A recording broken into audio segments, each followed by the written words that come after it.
So at the beginning of Western civilization, ancient Greece, there's these three pivotal figures. There was Socrates, who nothing that he did actually was written down. It was all written down by Plato, who was his student.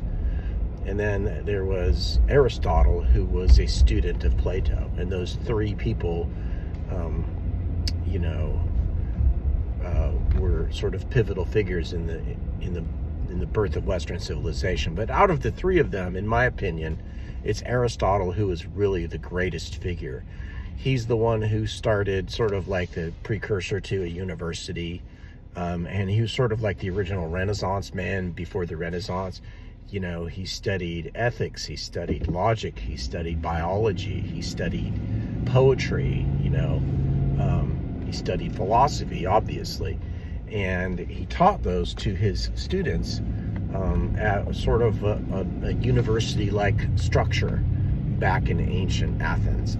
And out of all of those figures, in my opinion, Aristotle was the greatest influence upon Western civilization. And he had a different sort of philosophy, however.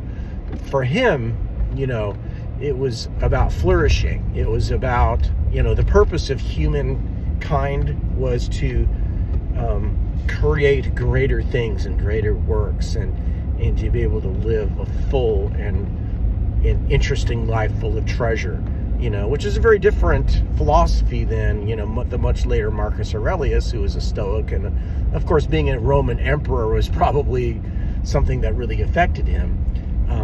But Aristotle's ideas, and his approach to thinking is something that really had a very profound effect upon Western civilization.